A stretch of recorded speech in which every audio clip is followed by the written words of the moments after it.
Hello guys, welcome to the science news. Digestive system यानी पाचन तंत्र। दोस्तों, दुनिया में हर इंसान को ज़िंदा रहने के लिए खाना खाने की ज़रूरत होती है।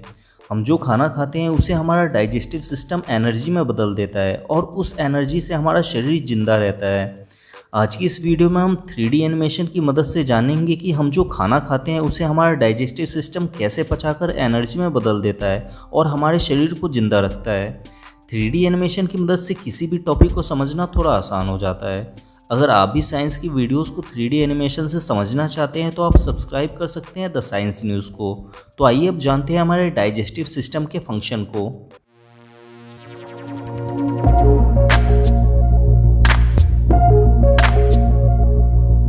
हमारे डाइजेस्टिव सिस्टम के फंक्शन को समझने के लिए सबसे पहले हमें ये समझना होगा कि हमारा शरीर जिंदा कैसे रहता है। हमारा पूरा शरीर छोटी छोटी कोशिकाओं यानी सेल से मिलकर बना हुआ है और हमारे शरीर के हर सेल्स को जिंदा रहने के लिए ऑक्सीजन की, ग्लूकोज की और कुछ न्यूट्रिशंस की ज़रूरत होती है। हमारे शरीर के बॉडी सेल्स को ऑक्सीजन की सप्लाई हमारे फेफड़े करते हैं और इन्हें ग्लूकोज और न्यूट्रिशंस की सप्लाई हमारा डाइजेस्टिव सिस्टम करता है। हमारे शरीर में फेफड़ों के द्वारा बनाए गए ऑक्सीजन और डाइजेस्टिव सिस्टम के द्वारा बनाए गए ग्लूकोज को बॉडी के हर सेल्स तक पहुँचाने का काम हमारे ब्लड में मौजूद रेड ब्लड सेल्स करते हैं। हमें डाइजेस्टिव सिस्टम के फंक्शन को समझने के लिए हमें हमारे खाने से मिलने वाले कुछ न्यूट्रिशंस यानी पोषक तत्वों को भी समझना होगा। हम जो खाना खाते हैं उस खाने को हमारा डाइजेस्टिव सिस्टम पचाकर उनसे बहुत सारे न्यूट्रिशंस को अलग कर लेता है, जैसे carbohydrate, protein, fat, starch, amino acid, fatty acid और ग्लूकोज। इनमें से लास्ट के सिर्फ इन 3 nutritions amino acid, fatty acid और ग्लूकोज को ही हमारे ब्लड में मौजूद रेड ब्लड सेल्स एब्जॉर्ब यानी अवशोषित करके बॉडी के हर सेल्स तक पहुंचाते हैं। तो आइए अब जानते हैं कि हम जो खाना खाते हैं उसे हमारा डाइजेस्टिव सिस्टम कैसे पचाकर उनमें से एमिनो एसिड, फैटी एसिड और ग्लूकोज को बनाता है। हमारे डाइजेस्टिव सिस्टम यानी पाचन तंत्र में हमारे शरीर के 6 हिस्से शामिल हैं। पहला हमारा मुंह, दूसरा स्टमक यानी अमाशय, तीसरा लीवर, चौथा पैनक्रियास ग्लैंड यानी अग्नाशय ग्रंथि, पांचवा स्मॉल इंटेस्टाइन यानी छोटी आंत और छठा लार्ज इंटेस्टाइन यानी बड़ी आंत शामिल है। हम जो खाना खाते हैं उसे पचाने की शुरुआत हमारे मुंह से ही शुरू हो जाती है। जब हम खाना खाते हैं तो उस खाने को हमारा दांत छोटे छोटे टुकड़ों में तोड़ देता है। अब हमारे मुंह के अंदर मौजूद स्लाइवेरी ग्लैंड यानी लार ग्रंथियाँ उस खाने में स्लाइवा यानी लार को छोड़ना शुरू कर देती है। मुंह के अंदर खाना को पचाने का काम यही स्लाइवा करता है। स्लाइवा में मेन 3 एंजाइम होते हैं जो खाना को पचाने का काम करते हैं, लाइसोजाइम, टाइलिन और म्यूकस। लाइसोजाइम हमारे द्वारा खाए गए खाने में मौजूद बैक्टीरिया को मारने का काम करता है। टाइलिन खाने में मौजूद स्टार्च जो एक प्रकार का कार्बोहाइड्रेट है उसे निकाल लेता है और स्लाइवा में मौजूद म्यूकस का काम खाने को चिपचिपा बनाना है ताकि वो पेट के अंदर आसानी से जा सके। अब ये खाना एसोफेगस यानी ग्रास नली से होते हुए स्टमक तक पहुंचता है। ये एसोफेगस 25 सेंटीमीटर लंबा होता है। खाना स्टमक में पहुंचने के बाद स्टमक इस खाने में हाइड्रोक्लोरिक एसिड को छोड़ता है ताकि जो स्ट्रॉन्ग बैक्टीरिया मुंह के अंदर नहीं मर पाए थे वो अब अच्छी तरह से मर जाएं। हाइड्रोक्लोरिक एसिड की वजह से स्टमक में मौजूद खाना और भी छोटे छोटे टुकड़ों में टूटकर पतला हो जाता है। स्टमक के अंदर एक ग्लैंड पाया जाता है जिसे गैस्ट्रिक ग्लैंड यानी जठर ग्रंथि कहते हैं। ये गैस्ट्रिक ग्लैंड स्टमक के अंदर गैस्ट्रिक जूस को छोड़ता है।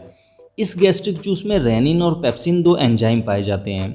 रेनिन और पेप्सिन का काम खाने को पचाकर उनमें मौजूद प्रोटीन को निकालना है। पेप्सिन खाने में मौजूद प्रोटीन को अलग करके उसे तोड़कर प्रोटीन के एक स्मॉलेस्ट फॉर्म पेप्टोन में बदल देता है। हम जितना ही ज़्यादा खाना खाते हैं स्टमक उस खाने को पचाने के लिए उतना ही ज़्यादा हाइड्रोक्लोरिक एसिड छोड़ता है। इसलिए जब कोई इंसान हद से ज़्यादा खाना खा लेता है तब स्टमक में ज़्यादा हाइड्रोक्लोरिक एसिड रिलीज़ हो जाने के कारण खाना एसिडिक हो जाता है और गैस बनाने लगता है। तब इसे ही हम एसिडिटी कहते हैं। इस प्रॉब्लम से छुटकारा दिलाने के लिए डॉक्टर मैग्नीशियम हाइड्रोक्साइड देते हैं। हम जो इनो पीते हैं वो मैग्नीशियम हाइड्रोक्साइड ही होता है। मैग्नीशियम हाइड्रोक्साइड क्षारीय प्रकृति का होता है और हम सब ये बात जानते ही हैं कि अम्ल और क्षार आपस में मिलकर निष्क्रिय हो जाते हैं। इसलिए इनो पीने के तुरंत बाद एसिडिटी ठीक हो जाता है।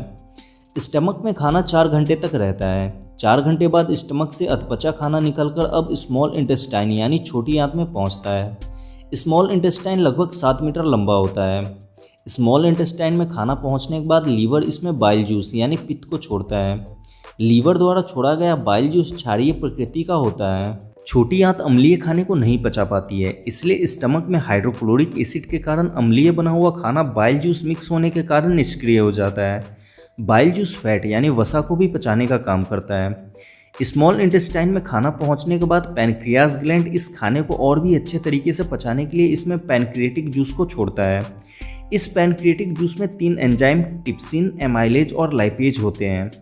टिप्सिन स्टमक में टूटे हुए प्रोटीन पेप्टोन को फिर से तोड़कर प्रोटीन के और भी स्मॉलेस्ट फॉर्म पेप्टाइड में बदल देता है।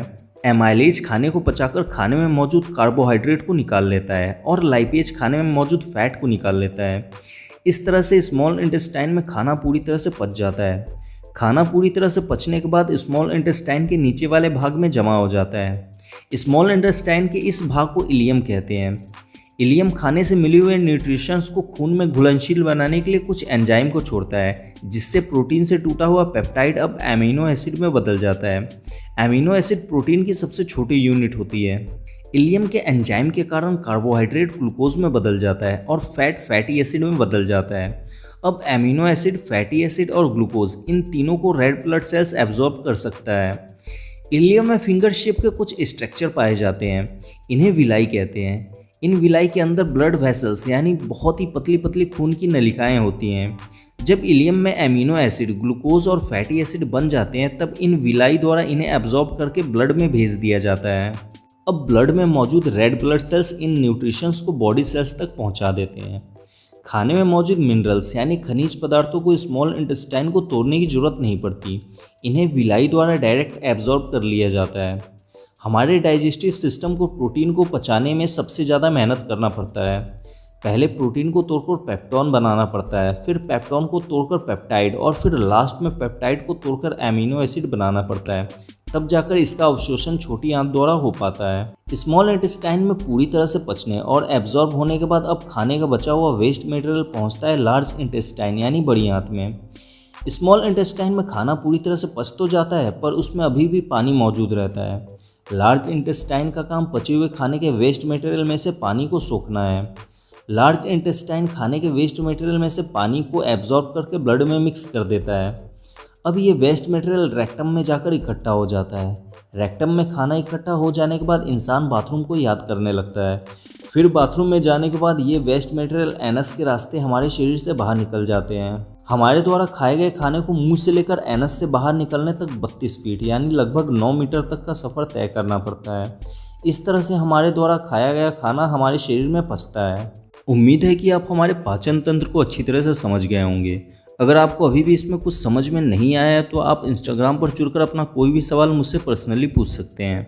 हमारे इंस्टाग्राम चैनल को फॉलो करने के लिए डिस्क्रिप्शन में लिंक दिया गया है। दोस्तों, आज हमारा साइंस बहुत तेज़ी से डेवलप हो रहा है। इसी की वजह से आज दुनिया में हर दिन नई नई खोज और आविष्कार होते रहते हैं। ऐसी ही नई नई खोज और आविष्कार की जानकारी से हमेशा अपडेट रहने के लिए आप सब्सक्राइब कर सकते हैं हमारे नए चैनल साइंस न्यूज़ टीवी को। इस चैनल का लिंक मैंने नीचे डिस्क्रिप्शन में दे दिया है, आप उस पर जाकर इसे सब्सक्राइब कर सकते हैं। वीडियो अच्छा लगा हो तो इसे लाइक कर दें और इस वीडियो से रिलेटेड आपके मन में कोई भी सवाल है तो आप मुझसे कमेंट में पूछ सकते हैं। और ऐसे ही साइंस और टेक्नोलॉजी की नॉलेज से हमेशा अपडेट रहने के लिए सब्सक्राइब करें द साइंस न्यूज़ को। Thanks for watching, friends.